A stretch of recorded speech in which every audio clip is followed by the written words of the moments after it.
Morning student. आज का lecture थोड़ा आप लोग को लेट मिल जाएगा, ठीक है ना, इसके लिए सॉरी।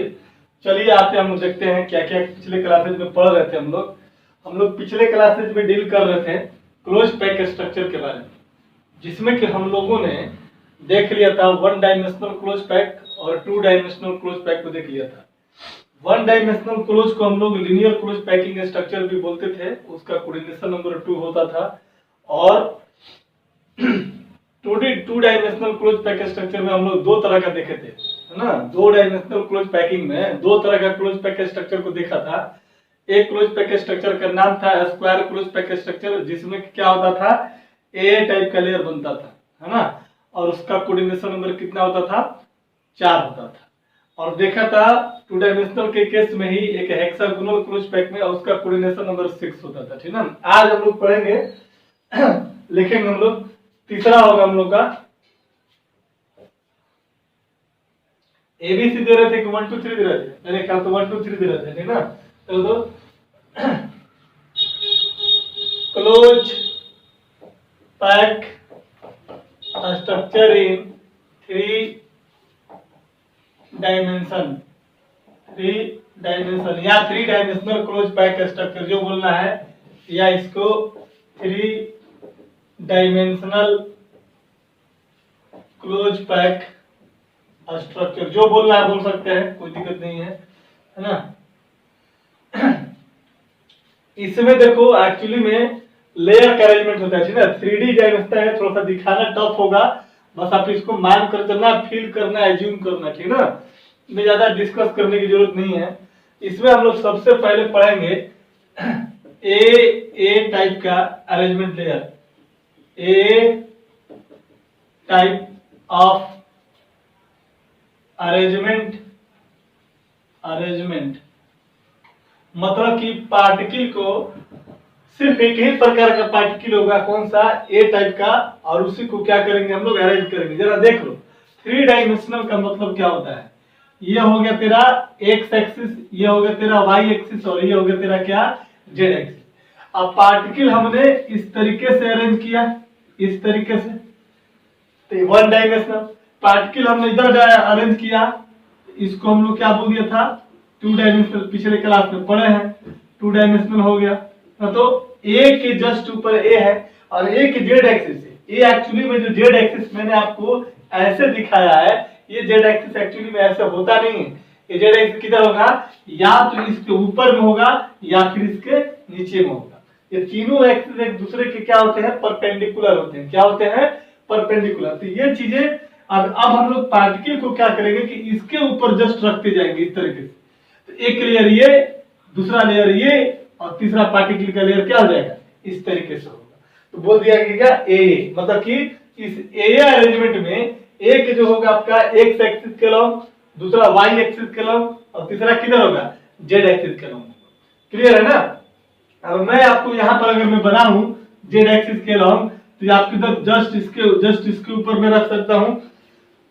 जैसे देखो अब यहाँ पर हम रख सकते हैं, यहाँ पर इस तरीके से। तो आप कहोगे कि सर ये जो है समझ में नहीं आ रहा है, क्या बता रहे हो आप, है ना। ये तीनों पार्टिकल एक ही हैं, इस तरीके से लेयर बन जाएगा जस्ट इसके ऊपर टाइप तरफ, ठीक है।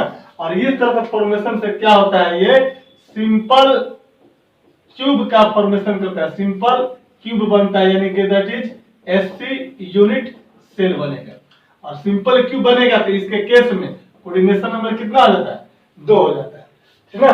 तो इसमें लिखना कुछ भी नहीं है, बस लिख दीजिए यहाँ पर, in this type of packing of crystal leads to the formation of simple cubic unit cell होता है, ठीक है। इसमें कोऑर्डिनेशन नंबर इसका याद रखिएगा, बोल देगा आपको कि ए टाइप का अरेंजमेंट है, इसका कोऑर्डिनेशन नंबर कितना, 6। वैसे भी हम बोल सकते हैं कि सिंपल क्यूबिक यूनिट सेल का कोऑर्डिनेशन नंबर कितना होता है, 3। देखेंगे यहाँ पर ए का मीनिंग में क्या होता है, यहाँ पर मैं बता देता हूँ। यहाँ पर लिख लीजिएगा। यहाँ पर A8 का मतलब होता है, एक होगा along x एक्सिस, एक होगा y एक्सिस की तरफ, और तीसरा क्या होगा z एक्सिस की तरफ, ठीक है। A along the x axis, ये वाला along the y एक्सिस, ये वाला along the कितना z एक्सिस होता है, ठीक है। चलो ये हो गया A टाइप का। दूसरा देखते हैं हम लोग, ये सब 3D है, ठीक ना। चलो हटा दें इसको। इसी में बी में देखेंगे एबी टाइप का। देखिए ये सबको थोड़ा सा फील करना पड़ेगा आप लोग को, ठीक ना, कि सर यहाँ पर एक ही पर कैसे बना दिए। यहाँ पर एक पार्टिकल इस एक्सिस में है, दूसरा पार्टिकल का डायरेक्शन इधर है, और तीसरे जो लेयर का अरेंजमेंट होगा इसके जस्ट ऊपर, तब तो 3 डायमेंशन होगा। थोड़ा फील कीजिए आप लोग, ठीक है ना, क्योंकि इसको 2D पे समझाना बड़ा टफ काम है। मेरे पास वो क्या है ना कि मॉड्यूल्स था बच्चों को समझाने के लिए, वो है नहीं, अब 2 साल पहले था, पता नहीं कहाँ चला गया। अब इस लॉकडाउन में कुछ खरीदना पॉसिबल नहीं है, मिल नहीं रहा है। तो अगर कोचिंग इंस्टीट्यूट खुल जाता है, अगर टाइम से मतलब जुलाई तक भी खुल जाता है, अगस्त तक भी खुल जाता है, कभी भी खुलेगा, अगर आप लोग रहेंगे तो मैं आपको एक बार इस सारे चीजों को मैं दिखा दूंगा, ठीक है ना। मॉड्यूल से ज्यादा अच्छा समझ में आएगा। चल अब हम लोग बात करेंगे, बी में लिख लीजिएगा इसी का 3D क्लोज पैकिंग का। बी में लिखेंगे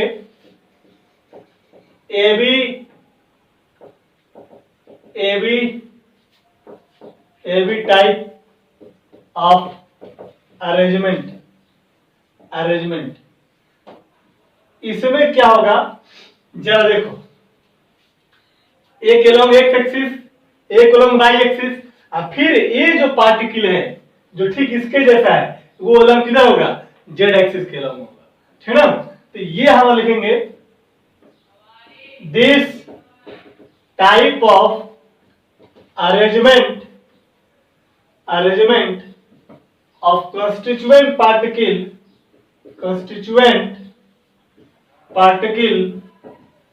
leads to the formation of hexagonal close pack। याद कीजिए जरा सा, पिछले क्लासेज में हम लोग 2 डायमेंशनल में हेक्सागोनल क्लोज पैक पढ़ते थे। ऐसे देखो यहां पर हो गया इस तरीके से, मैंने बताया था, ये हमारा हो गया एक्स एक्सिस के लंब, बताया था, याद कीजिए, ये हो गया एक्स एक्सिस के लंब।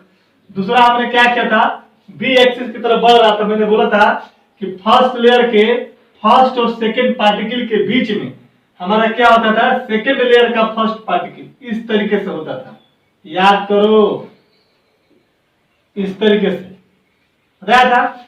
ए के लेयर मैंने बोल दिया ए, इसको मैंने बोल दिया कितना बी। अब क्या करना है कि अब देखो, अब ए बी हो गया, इसके बाद फिर क्या आया, ए आया। इसका मतलब कि अब सेम जो पार्टिकल होगा इसके ऊपर वाई एक्सिस के लंब नहीं, बल्कि किधर, ये आपका जेड एक्सिस के लंब, मतलब कि जस्ट इसके ऊपर होगा, इस तरीके से।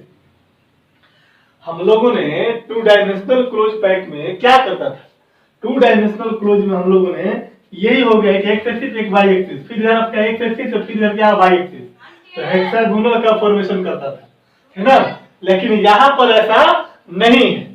यहाँ पर क्या करेगा कि यहाँ पर एक हो गया ए पार्टिकल हो गया अलोंग द एक्स एक्सिस, और दूसरा होगा वाई एक्सिस। अब तीसरा जो पार्टिकल होगा फिर से ए बी के बाद फिर क्या रिपीट करेगा, ए रिपीट करेगा, और ए रिपीट करेगा, इसका मतलब कहां पर होगा, इस पार्टिकल के जस्ट ऊपर। तो इस तरीके से मैं बना देता हूं इस तरह से, है ना, इसके जस्ट ऊपर होगा, और मैं ऐसे रख रहा हूं, ठीक है, मतलब ऐसे इस तरीके से, इस तरह से, इस तरीके से पार्टिकल को रख रहा हूं, ठीक है ना। तो जो ब्लू ब्लू डॉट है अलोंग द जेड एक्सिस, ये ए पार्टिकल है अलोंग द जेड एक्सिस, और यहां पर जो ये पार्टिकल है ये हमारा ए पार्टिकल है, ये किधर है, अलोंग द एक्स एक्सिस, और बी किधर है, अलोंग द वाई एक्सिस। थोड़ा सा फील करना पड़ेगा भाई, ठीक है ना। चलिए लिख लेंगे। अभी जो सबसे इंपॉर्टेंट चीज है, कोऑर्डिनेशन नंबर जो होगा कोऑर्डिनेशन नंबर जो होगा कितना इसका 12, ठीक है ना। अब देखो यहाँ पर इंफॉर्मेशन करता है किसका, HCP क्लोज पैक, यानी कि ये HCP हो गया। अब क्वेश्चन आपसे पूछेगा कि HCP का कोऑर्डिनेशन नंबर कितना, तो याद करो अगर क्वेश्चन में पूछ दिया कि HCP का कोऑर्डिनेशन नंबर 2 डायमेंशनल में कितना आ जाएगा 6, याद है। बोलेगा कि HCP में कोऑर्डिनेशन नंबर 3D के केस में कितना आ जाएगा 12। अरे भैया ऐसे समझो ना, AB बन गया तो एक हेक्सागोनल, एक साइड से वाई होगा, और फिर AB इसके जस्ट ऊपर बनेगा, तो दो हेक्सागोन नहीं हो गया। तो 2 हेक्सागोन अगर इस तरह से बन गया आपके पास, ठीक ना, एक यहाँ पर इस तरीके से, और बीच में यहाँ पर मान लो कि पार्टिकल है, तो इस पार्टिकल को टच करने वाला कौन कौन है, 1 2 3 4 5 6 7 8 9 10 11 कितने 12, एक AB लेयर ये बन गया हेक्सागोनल 2D में, और फिर हेक्सागोनल 2D में यहाँ पे उठा करके इसको 3D पर रख देंगे, यहाँ पर 6 कितना हो जाएगा 12 हो जाएगा। ये चीज इस तरह से बनता है, ठीक है। HCP कोऑर्डिनेशन नंबर 2D के केस में 6 और HCP कोऑर्डिनेशन नंबर 3D के केस में कितना आ जाएगा 12 हो जाएगा। क्लियर है, चलिए नोट करेंगे इसको।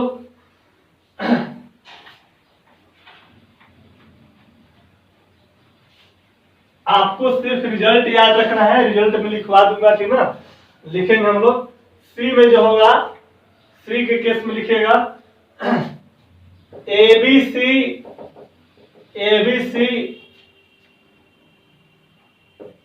ABC फॉर्मेशन ऑफ, ऐसे करो ABC अरेंजमेंट ABC अरेंजमेंट या ABC पर करेंगे। सबसे पहले तो देख लो ABC में क्या क्या है। एक ए जो होगा एलोंग एक्स एक्सिस हो जाएगा, दूसरा जो होगा मेरा वाई एक्सिस के एलोंग हो जाएगा, और तीसरा जो सी हो जाएगा कहाँ होगा जेड एक्सिस के एलोंग हो जाएगा। इसमें क्या करते हैं जरा देखो, और फिगर से देखो, ये पार्टिकल इस तरीके से मैंने बनाया एलोंग किधर, एलोंग ये हो गया तेरे पर एक्स एक्सिस, है ना। देखो क्या कर रहा है, ये पार्टिकल अलग है, ये भी पार्टिकल अलग है, और ये भी पार्टिकल अलग है। मैंने बता दिया था 3 गो अलग अलग है ना। अब देखो ए बी जो बनाया था ए और बी, वो क्या था 2 पार्टिकल के बीच में, तो यहाँ पर बनाइए 2 पार्टिकल की तरीके से बीच में,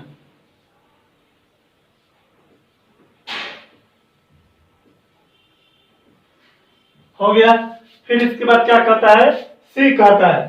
अब दो ए बी और सी जो होगा क्या होगा, अब इन दोनों के बीच में होगा, क्या होगा, क्योंकि अगर यहाँ पर रखेंगे तो सेम टू बी टाइप का हो जाएगा, और इसके जस्ट ऊपर रखेंगे तो ए टाइप का हो जाएगा। इसलिए इनको फिर क्या करेंगे, फिर इन दोनों पार्टिकल के इस तरीके से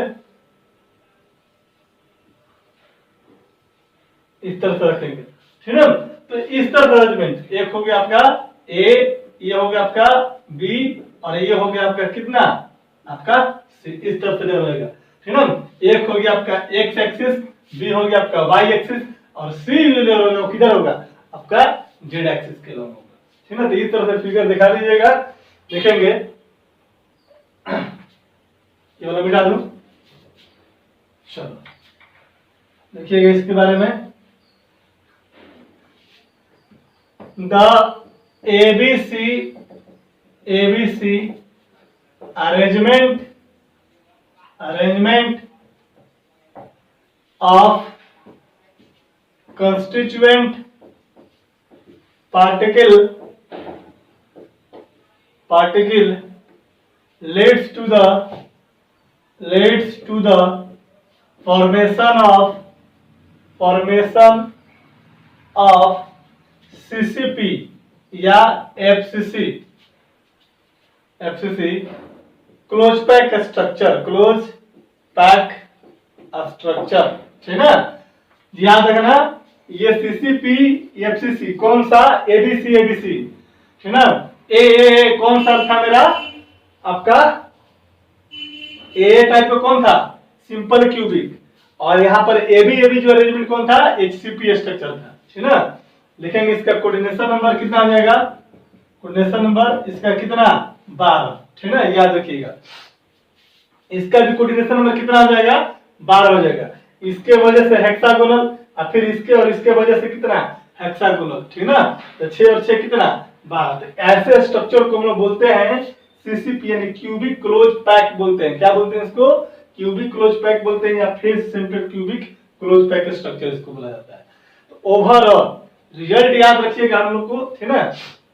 ये सब बोर्ड के भी एग्जाम में आपसे पूछेगा नहीं, ठीक ना। एनसीईआरटी में फिगर देख लीजिएगा, 3 डायमेंशनल भी में दिखाया हुआ है, वहां से समझिएगा, ठीक ना। लिखते हैं यहाँ पर, मिटाए नोट कीजिए जल्दी से।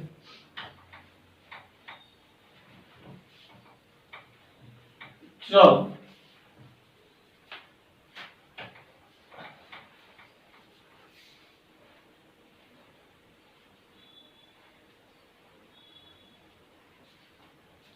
देखना, सम इम्पोर्टेंट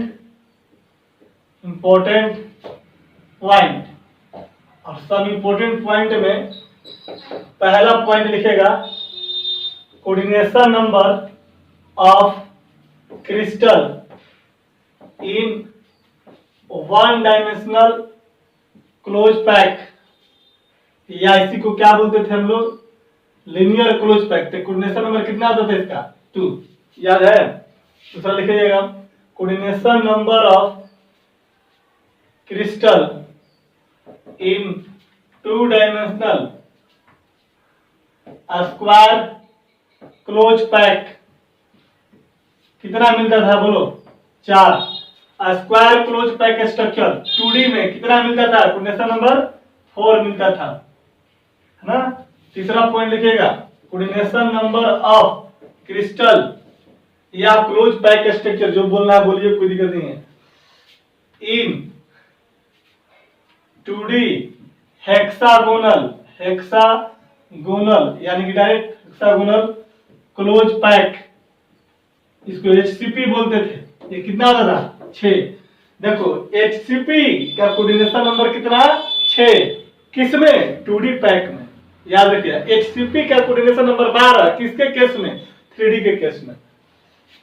और चौथा लिखेगा coordination number of crystal in 3D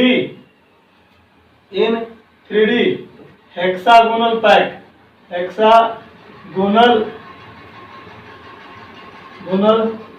3D HCP कर देता हूं, क्या ठीक रहेगा, 3D एचसीपी के केस में कितना 12। अभी देखा कौन सा 3D में कौन सा एचसीपी अरेंजमेंट करता था, एबी एबी एबी, इस तरह का, ठीक ना। इसके बाद पांचवा में coordination number of crystal in 3D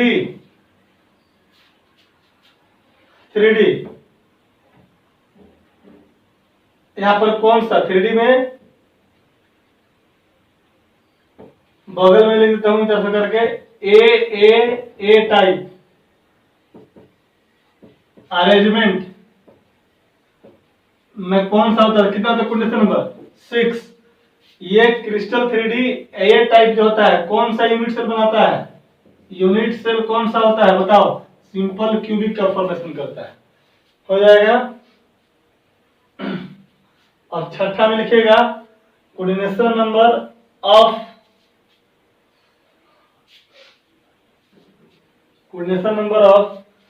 crystal in 3D कौन सा लेयर, एबीसी कितना होता था बताओ 12। और ये हमारा जो अरेंजमेंट होता था किसमें होता था, सीसीपी या एफसीसी के केस में, ठीक ना। तो नोट कीजिए इसको, ये रिजल्ट आपको याद रखना पड़ेगा, ठीक ना, इसको याद रखिएगा। चलो थोड़ा सा क्वेश्चन देख लेते हैं, क्या दूसरा क्वेश्चन क्या, बस इस क्वेश्चन को समझाना है, इस क्वेश्चन को जरा मिटा दें। आइए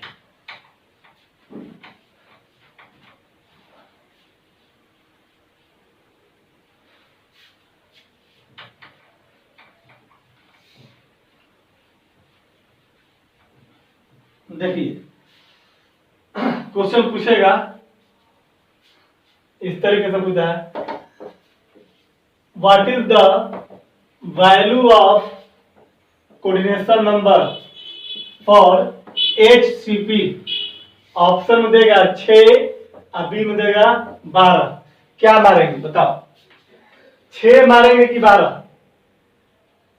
याद रखिएगा, जब HCP लिखा रहेगा और इसका डायमेंशन नहीं दिया रहे कि 2D डायमेंशन है कि 3D डायमेंशन है, तो आपको कंसीडर करना पड़ेगा 3 डायमेंशन। क्यों? क्योंकि कोई भी सॉलिड का रियल स्ट्रक्चर जो होता है वो कैसा होता है, 3 डायमेंशनल होता है। तो अगर HCP यहाँ पर लिखा रहे और बगल में 2D या 3D नहीं लिखा रहे तो हम ये मानेंगे कि 3D होगा। 3D इसलिए क्योंकि कोई भी सॉलिड अपना 3D स्ट्रक्चर जो होता है वो रियल स्ट्रक्चर को रिप्रेजेंट करता है। तो अगर यहाँ पर कुछ भी 2D 3D नहीं दिया तो ये HCP क्या मानेंगे, 3D। और HCP 3D के केस में कोऑर्डिनेशन नंबर कितना, 12। अगर यही क्वेश्चन अगर पूछ दे कि what is the value of coordination number in coordination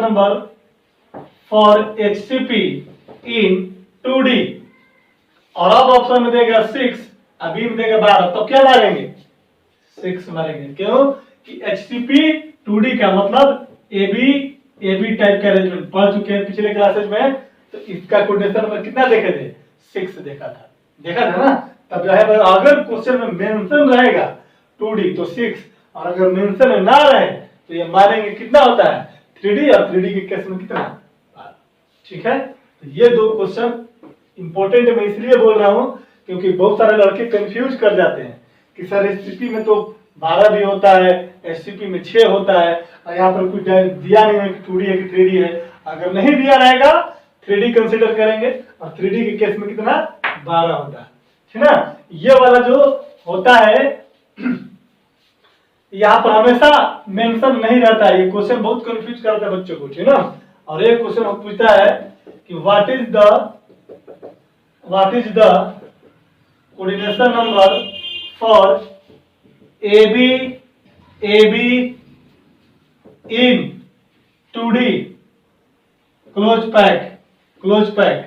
आपको क्या करेगा कि आपको हेक्सागोनल नहीं बोल करके अरेंजमेंट दे देगा, और यहाँ पर बोलेगा 2D। तो 2D के केस में कितना होगा कोऑर्डिनेशन नंबर बताओ, ये किसका था, HCP का। HCP 2D में कितना, 6।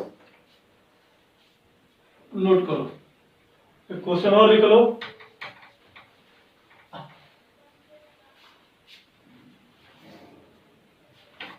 क्वेश्चन होता है what is the value of coordination number for ABC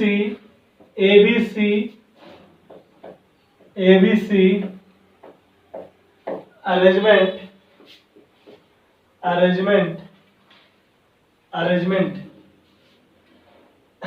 A में 6 arrangement of constituent particle in a crystal 6 8 12 none. क्या मारेंगे बताओ, ABC किस में, पहला तो 3 डायमेंशनल हो गया, x एक्सिस y z, और ABC कौन सा फॉर्मेशन करता था, CCP या FCC। और यदि आपको पता है वैसे भी CCP FCC के केस में कोऑर्डिनेशन नंबर कितना होता है, 12 होता है। एक क्वेश्चन पूछता है एनसीईआरटी एग्जाम्पलर में, और ये इसी में क्वेश्चन स्टेट में क्वेश्चन पूछ चुका है कि what is the value of coordination number for a square close packed structure in 2D। Answer हो जाएगा 2, बी में 4, सी में 6 और डी में 12। क्या मारेंगे sir, square close pack structure 2 dimensional close pack में कितना होता है, ए टाइप में कितना, 4 तो था। नोट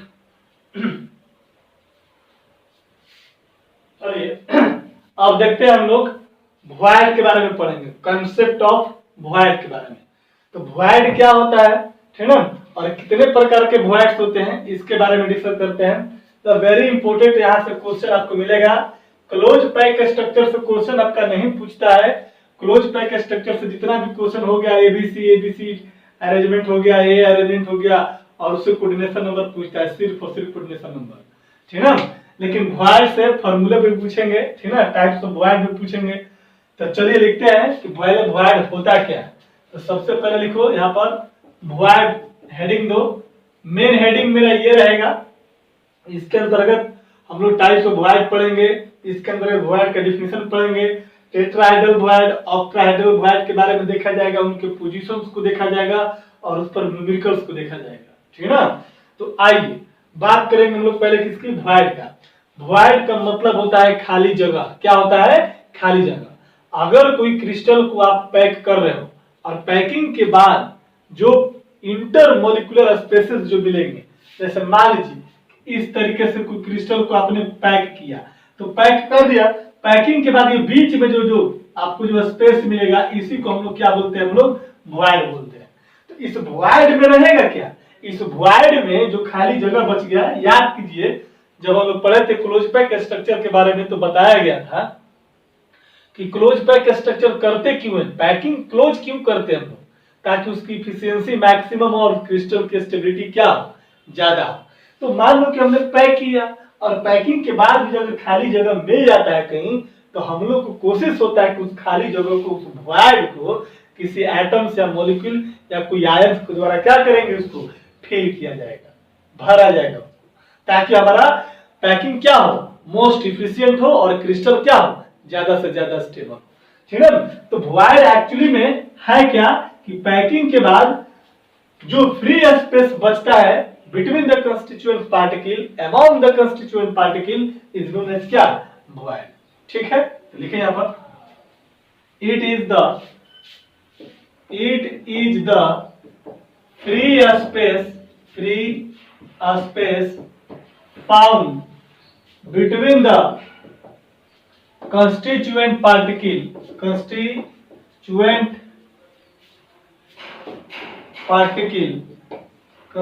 particle, है ना, after the packing of crystal is called void। उसको क्या बोलेंगे हम लोग, void बोलेंगे, ठीक है। दो तो जरा इसको हम लोग ऐसे भी लिख सकते हैं, इस पॉइंट को जरा दो, यहाँ पर एक पार्टिकल है, यहाँ पर एक पार्टिकल है और इस तरह से पैक किया, तो ये जो खाली जो जगह है, ये जो इसको हम लोग बोलेंगे क्या, वॉइड। तो मैं ये भी तो बोल सकता हूँ कि जो वॉइड होगा वो नंबर्स ऑफ एटम से घिरा हुआ क्षेत्र होगा। बोल सकते हैं ना कि ये जो खाली जो जगह है वो कितने एटम से घिरा हुआ है, 3 टाइप के एटम से घिरा हुआ। तो वॉइड का मतलब ये भी होता है कि अगर मैं बोलूं कि ये वॉइड है, तो आपको इससे पता चल जाएगा कि वो कितने नंबर्स ऑफ एटम से घिरा हुआ क्षेत्र है। लिख सकते हैं इसके बारे में हम लोग दूसरे तरीके से कि actually void represent the number of surrounding atom. ऐसा करो, actually void represent the numbers of surrounding number of SURR, देख रहे हैं SURR सराउंडिंग एटम या स्फीयर द फ्री स्पेस, यानी फ्री स्पेस को कितना नंबर ऑफ एटम चारों तरफ से घेरे हुए है, उसको भी हम लोग क्या करते हैं, वॉइड को कहा जाता है या वॉइड रिप्रेजेंट होता है, ठीक है ना।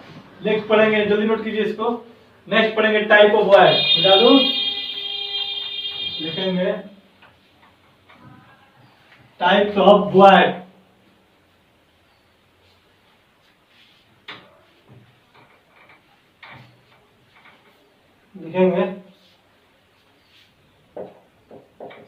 टाइप्स ऑफ void देखेंगे। It is based on the number of atom या sphere surround the space between surround the space, ठीक है। माने कोई स्पेस है, उसको कितना एटम घेरे हुए है, उस आधार पर वॉइड को हम लोग क्लासिफाई करते हैं। तो कितने पार्ट में, तो पहला लिखेंगे ट्राइंगुलर वॉइड, ठीक है। देखो तो नाम से पता चलता है, ट्राइंगुलर का मतलब होता है कितना, 3 एटम्स। ट्राइंगुलर का मतलब क्या होता है, ट्राइंगुलर का मतलब 3, है ना। तो 3 एटम के द्वारा जो घिरा हुआ क्षेत्र होगा उसी को क्या बोलेंगे हम लोग, ट्रायंगुलर वॉइड बोलेंगे। तो डेफिनेशन लिख लो, it is the free space surrounded by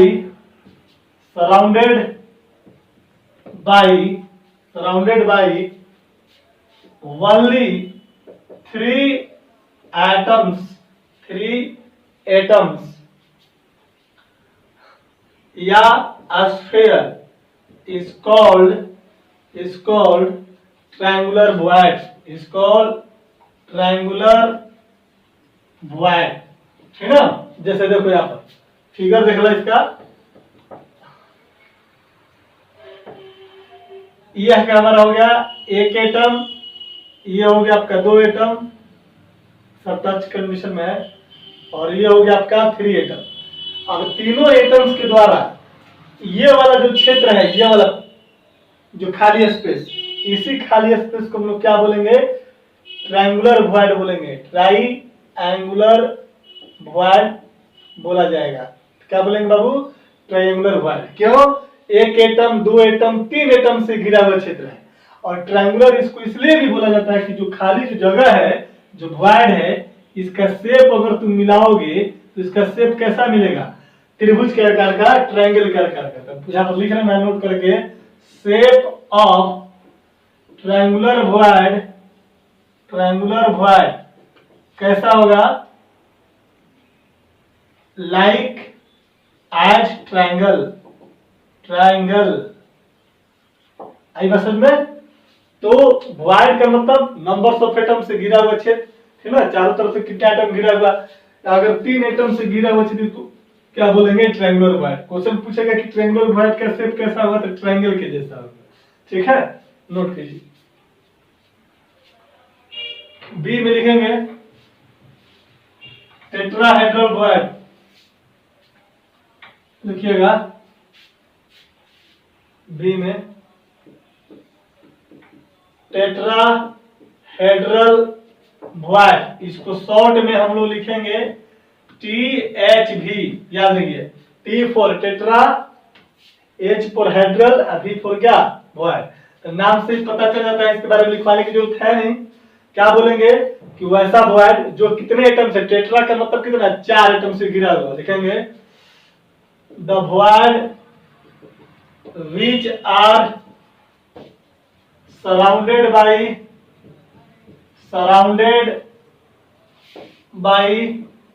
only 4 atom or sphere, 4 atom या sphere is called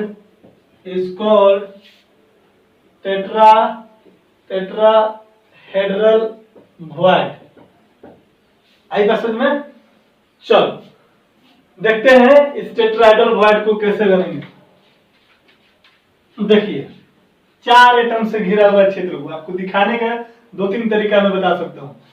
1 एटम यहाँ पर, दूसरा एटम यहाँ पर, तीसरा एटम यहाँ पर, चौथा एटम यहाँ पर, हो जाएगा।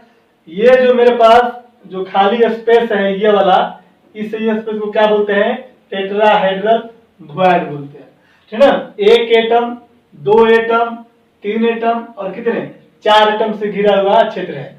टेट्राहेड्रल बोलने का मतलब 4 हो गया। शेप की बात करेंगे तो सबको तो साइड साइड से थोड़ा मिला तो इसका शेप कैसा होगा, टेट्राहेड्रल हो जाएगा, ठीक है। हो गया। दूसरा तरीका देखो दिखाने का, इस तरीके से दिखा सकते हो। पहले ट्रायंगुलर वॉइड बना लेते हैं, एक एटम, दूसरा एटम, और हो गया आपका क्या, तीसरा एटम।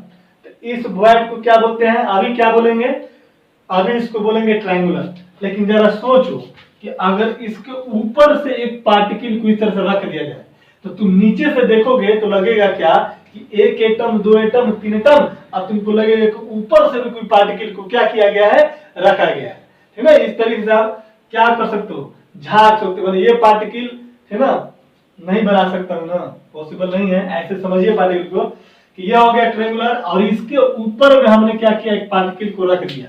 एनसीईआरटी में दिया हुआ देख लेना, ठीक है। एक पार्टिकल, दो पार्टिकल, तीन पार्टिकल, और ये जो खाली स्पेस था इसको ऊपर से रख दिया। तो अगर हम नीचे से देखेंगे इसको तो आपको दिखाई देगा कि ये जो खाली स्पेस है ये एक, दो, तीन और कितने से चार गए, चार पार्टिकल दिख रहा है। इस पार्टिकल को अब जाकर के इसको हम लोग बोलेंगे क्या, टेट्राहेड्रल वॉइड। और ये जो ब्लू कलर का जो सर्किल बनाया गया इसके बारे में लिख दो कि एटम जो हो गया present above the triangular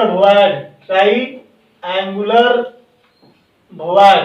आपसे क्वेश्चन ये भी पूछ सकता है कि टेट्राहेड्रल वॉइड ट्रायंगुलर वॉइड से कैसे बनेगा, तो बोलेगा कि ट्रायंगुलर वॉइड के ऊपर में एक पार्टिकल को रख देंगे, या ट्रायंगुलर वॉइड को नीचे से एक पार्टिकल को रख देंगे। इसको एक और तरीका से दिखा सकते हो तुम, नीचे में पार्टिकल को रख दो, तो जैसे देखो तो ये हमारा पार्टिकल हो गया, ये हमारा पार्टिकल हो गया, ये ट्रायंगुलर वॉइड हो गया। और अब मैंने ब्लू डॉटेड बना दिया इस तरह से ब्लू डॉटेड लाइन है। ये वाला जो ब्लू डॉटेड जो लाइन है ये भी एक प्रकार का एटम है, और इसको इस पर कहां से रखा, मैं नीचे से रखा। जब तुम नीचे से रखोगे तो तुम ऊपर से देखोगे कि ये भी पार्टिकल दिख रहा है, ये भी पार्टिकल दिख रहा है, ये भी पार्टिकल दिख रहा है, और तुम ये जो होल है, ये जो वॉइड है, ठीक है, वॉइड बोलो, होल बोलो, फ्री स्पेस बोलो, जो बोलना है बोल सकते हो, ठीक है। तो ये जो वॉइड है तुमको लगेगा कि अरे ये तो नीचे से भी एक पार्टिकल है और साइड से भी तीन पार्टिकल है, यानी कि ये जो स्पेस है वो चार एटम से घिरा हुआ है, दैट इज कॉल्ड क्या, टेट्राहेड्रल वॉइड है। ये जो ब्लू जो लाइन है, this atom lie below the triangular void. याद रखना, क्या बोलेंगे, बिलो का मतलब होता है के नीचे, ठीक है।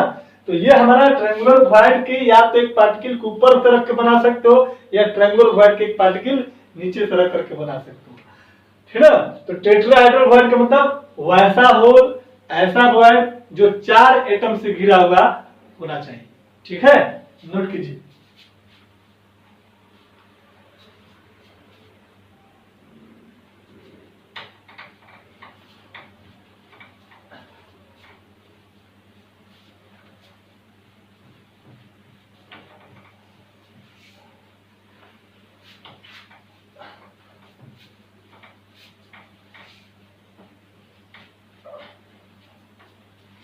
नेक्स्ट लिखेंगे, सी में लिखिएगा,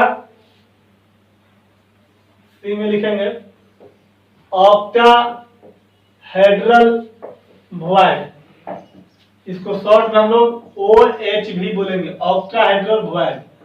अब आपको लगता होगा कि ऑक्टाहेड्रल वॉइड का मतलब होगा कि वैसा वॉइड जो 8 एटम के द्वारा घिरा हो, 8 स्फीयर के द्वारा घिरा होगा, तो उसको क्या बोलेंगे हम लोग, ऑक्टाहेड्रल। ये डिफिनेशन आपका गलत हो जाएगा, ठीक है। केमिस्ट्री में ऑक्टाहेड्रल का मतलब होता है 6।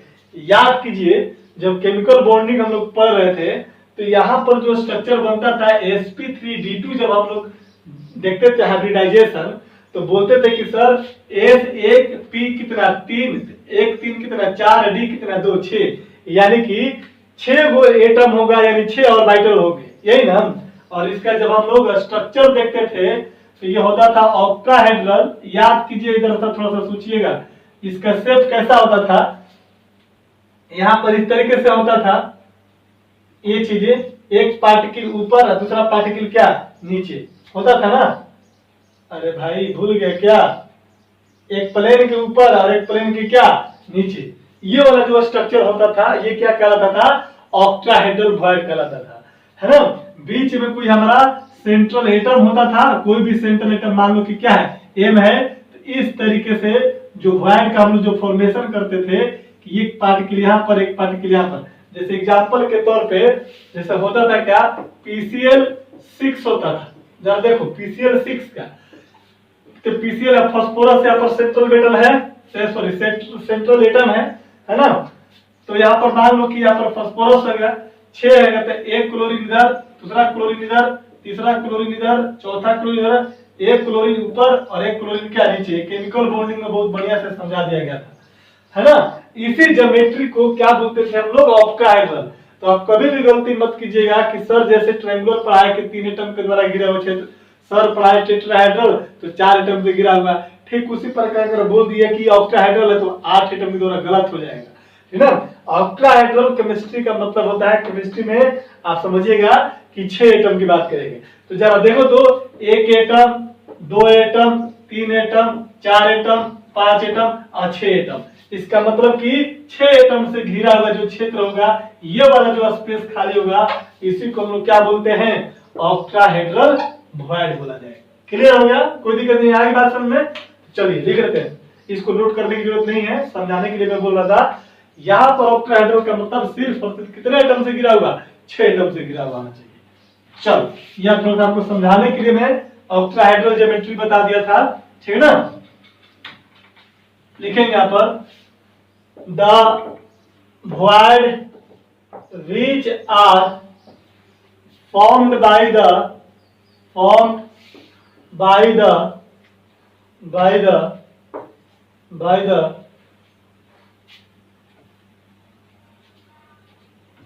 space surrounded by 6 atom या sphere is called octahedral void, OHV। उसको क्या बोलेंगे हम लोग, octahedral void बोलेंगे। दूसरा पॉइंट इसको लिख सकते हैं कि it is, ऐसे भी लिखेंगे, यहाँ पर पहले लिख लो, ज्योमेट्री लिख लो, है ना, स्ट्रक्चर इसका बना लो पहले, है ना। केमिस्ट्री वाला स्ट्रक्चर बनाकर मैं समझा देता हूँ फिर से एक बार, है ना। यहाँ पर पार्टिकल है, यहाँ पर पार्टिकल है, यहाँ पर पार्टिकल है और यहाँ पर पार्टिकल है। एक पार्टिकल ऊपर और एक पार्टिकल कितना नीचे, है ना। तो देखना समझना बात को।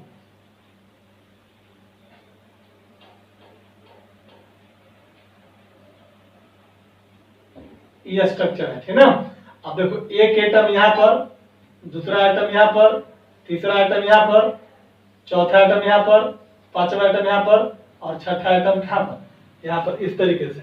तो ये जो बीच का जो खाली स्पेस मिलेगा, इसी को हम लोग क्या बोलेंगे, बोलो, this is called octahedral void. अब तेरे से कोई क्वेश्चन पूछ देगा इस तरीके से कि ऑक्टाहेड्रल वॉइड को ट्रायंगुलर वॉइड से हम कैसे बना सकते हैं, सोचो जरा। तो देखो तो ऊपर में 3 और कितना नीचे में 2, यहां से तुम अगर मिलाओगे, इस तरह से समझो बात को। हमने यही बात बोला था, एक ट्रायंगल यहां पर है, एक इस तरह से है, और मैंने बोला था क्या, यही स्ट्रक्चर है, जरा देख तो है। इस ट्रायंगल का एपेक्स किधर इधर, और इस ट्रायंगल का एपेक्स किधर इधर है। तो दो ट्रायंगुलर वॉइड का एपेक्स किधर हो जाएगा, अपोजिट डायरेक्शन में, और ये वाला बीच वाला क्या कहलाएगा, ऑक्टाहेड्रल वॉइड। क्या कहलाएगा, ऑक्टाहेड्रल वॉइड क्या कहलाएगा। यही सेम चीजें हैं, इसको इस तरह से और तरीका से देखो। यहाँ पर हम लोग इसको देखने के बाद ये बात बोल सकते हो, तो ये स्ट्रक्चर में 3 एटम से घिरा हुआ क्षेत्र, यहाँ पर ट्रायंगुलर वॉइड, यहाँ पर 3 एटम से घिरा क्षेत्र क्या है, ट्रायंगुलर वॉइड। 2 ट्रायंगुलर वॉइड एक दूसरे पर आ जाएगा तो कितना एटम जगह छेकेगा, बोलिए। देखो यहाँ पर इस तरह से एक ट्रायंगुलर वॉइड बनेगा, कोई दिक्कत नहीं है, इसको बोल सकते हैं ट्रायंगुलर वॉइड इस जगह को। अब इसी पर मान लें सपोज है कि हमने बोला कि एक एटम जो है तेरा इस तरीके से, इस तरीके से और इस तरीके से, देख तो अब जाकर के ये जो स्पेस कहलाएगा, इसको क्या बोलोगे तुम? ऑक्टाहेड्रल वॉइड बोल सकते हैं ना? नहीं बोल सकते हैं? बोलिए। तो एक ब्लैक वाला को मिला के एक ट्रायंगल बनेगा और एक ब्लू वाला को मिला के ट्रायंगल बनेगा। दो ट्रायंगुलर वॉइड इस तरीके से, दो ट्रायंगुलर वॉइड के द्वारा घिरा हुआ क्षेत्र क्या कहलाएगा? ऑक्टाहेड्रल वॉइड कहलाएगा। तो ये था आपका टाइप्स ऑफ वॉइड में। एक वॉइड और बचा हुआ जिसका नाम है क्यूबिक वॉइड। ठीक है, लिख लीजिए इसको। एनसीईआरटी में फिगर बहुत बढ़िया से दिया हुआ है, इसको देख लेना, ठीक है ना? ऑक्टाहेड्रल, टेट्राहेड्रल, ठीक है ना? मैं यहाँ पर वही चीज बता सकता हूँ। ये सब चीजें फील करने वाला है, लॉजिकली है, इसको सोचना पड़ेगा। रूम में बैठ करके आप ऐसा करना कि 15-20 बॉल लेते आना, छोटा छोटा बॉल, 2 रुपया 5 रुपए में मिल जाएगा, और उस बॉल को अपना अरेंज करके देखना, ठीक है? चलो, डी में लिखना, एक होता है क्यूबिक वॉइड, लिखेंगे डी में cubic void. Cubic void, cubic का मतलब क्या होता है? वैसा वॉइड जो क्यूब के सेंटर पर हो। और अगर जैसे ही क्यूब में बोला तो क्यूब में टोटल नंबर्स ऑफ कॉर्नर कितने? 8, यानी कि 8 एटम के द्वारा जो घिरा हुआ जो क्षेत्र होगा उसी को क्या बोलेंगे? Cubic void. जैसे ये देख लीजिए, ये रूम है तो ऊपर से 4 कोना और नीचे में कितना? 4 कोना, और बीच में यह है, ये मान लो बॉडी सेंटर हो गया इसका। तो चारों कोनों कॉर्नर से पार्टिकल है और बीच में खाली स्पेस है, तो इसी को हम लोग क्या बोलते हैं? हम लोग इसको क्यूबिक वॉइड बोलेंगे। अब ये आप मत बोलिएगा कि सर ऊपर से 4 एटम इसको घेरे हुए हैं और नीचे से 4 एटम घेरे हुए, तो ये आपका ऑक्टाहेड्रल वॉइड हो जाएगा। बिल्कुल नहीं, ठीक है? अब लिखेंगे कि क्यूबिक वॉइड क्या है? It is present at the centre of cube, या इसी को बोल सकते हैं और at the body centre of क्या? यूनिट सेल बोल सकते हैं ना, कोई दिक्कत नहीं है।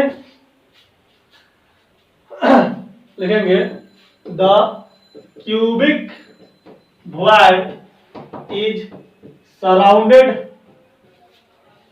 बाई, कितने एटम से द्वारा घिरा होगा बताओ? 8 एटम से, सराउंडेड बाई 8 एटम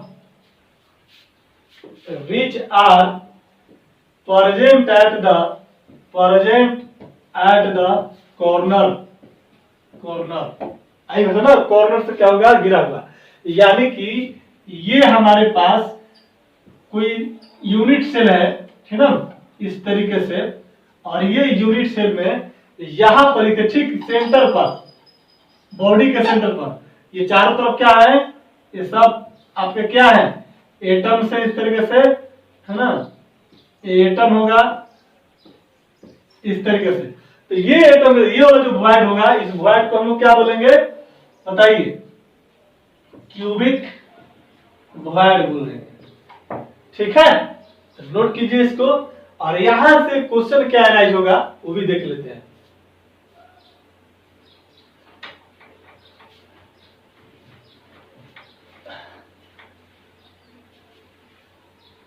यहां से क्वेश्चन अराइज होता है, आपसे क्वेश्चन पूछेगा इस तरीके से। क्वेश्चन पूछेगा what is the correct order of size of void, ठीक है? जितने भी टाइप के वॉइड हैं, क्यूबिक हो गया, टेट्राहेड्रल हो गया, ट्रायंगुलर हो गया, ऑक्टाहेड्रल हो गया, बोले तो उनमें सबसे साइज, उनका साइज का ऑर्डर क्या होगा? तो याद रखिएगा, हम लिख देता हूं in increasing order. Increasing order में जो साइज होगा वो कहता है क्या? ट्रायंगुलर वॉइड का सबसे छोटा होता है, उससे जस्ट बड़ा टेट्राहेड्रल होता है, और उससे जस्ट बड़ा ऑक्टाहेड्रल होगा, हेड्रल वॉइड होगा, और सबसे बड़ा जो होता है क्यूबिक वॉइड होता है। क्या होता है? Cubic void. याद रखिएगा कि वॉइड का जो साइज होता है उसका इंक्रीजिंग ऑर्डर में, तो सबसे कम किसका है ना, ट्रायंगुलर का, उससे जस्ट बड़ा टेट्राहेड्रल, उससे जस्ट बड़ा ऑक्टाहेड्रल, और सबसे बड़ा किसका, क्यूबिक वॉइड का। तो ऑब्जेक्टिव क्वेश्चन अगर पूछता है तो ये वाला पूछेगा, इंपॉर्टेंट हो जाता है यहाँ से, ठीक है। बाकी सिंपली डिफिनेशन पूछेगा, ऑब्जेक्टिव क्वेश्चन पूछेगा कि ऑक्टाहेड्रल वॉइड मींस क्या बोलेंगे, surrounded by 3 atoms, 4 atoms, 6 atom या 8 एटम्स, क्या मारेंगे 6 एटम। बोलेगा कि in cubic void how many atoms are surrounded the void या फ्री स्पेस, क्या बोलेंगे 8। बोलेंगे कि 3 एटम के द्वारा जो स्पेस घिरा होगा, जो वॉइड घिरा होगा, उसको क्या बोलेंगे, ट्रायंगुलर वॉइड बोलेंगे। क्लियर है, चलिए इसको नोट कीजिए, हो गया, आगे बढ़े, चलो।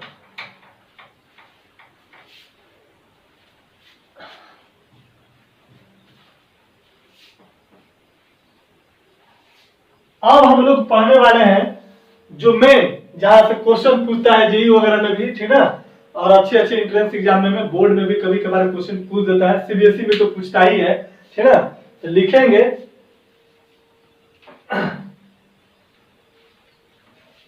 हेडिंग दीजिएगा, इज वेरी इंपॉर्टेंट, लिखेंगे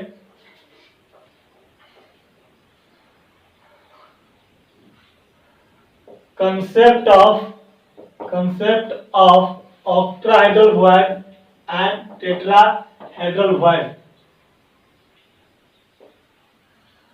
यहाँ पर कंसेप्ट का मतलब जो पढ़ चुके हैं वही है, यहाँ पर एक्चुअली में हम लोग इनका पोजीशन की बात करेंगे और हम लोग इनके क्या करेंगे, फॉर्मूला की बात करेंगे, ठीक है ना। तो यहाँ से हम लोग नेक्स्ट क्लास में देखेंगे, ठीक है ना। आज ही इस लेक्चर को कंप्लीट कर लेंगे, ठीक है ना, और देखता हूँ अगर मौका मिला तो आज इसको डिलीवर कर दूंगा। ये तो आज जो पढ़ाया आगे डिलीवर कर देता हूँ 1 घंटे में, ठीक है ना। और ये हमारा नेक्स्ट लेक्चर में होगा, ठीक है। इस पर न्यूमेरिकल है, तो अभी पढ़ाऊंगा तो जो आधा अधूरा मजा नहीं आएगा पढ़ाने में। ये कंप्लीट कम से कम 1.25 घंटा का 1.5 घंटा का लेक्चर है, तो ये कल के लेक्चर में आपको मिल जाएगा, ठीक है ना। तो टेंशन नहीं लेना है, बहुत इंपॉर्टेंट चैप्टर है भाई, क्वेश्चन ये टॉपिक से पूछता है, ठीक है ना। तैयारी कीजिए बढ़िया से, मन लगा कि, ठीक है ना। ये थोड़ा लेट हो गया, थोड़ा तबीयत ठीक नहीं था मेरा, जिस वजह से। चलिए ठीक है, मिलते हैं नेक्स्ट क्लास में, ठीक है, ठीक है, बाय।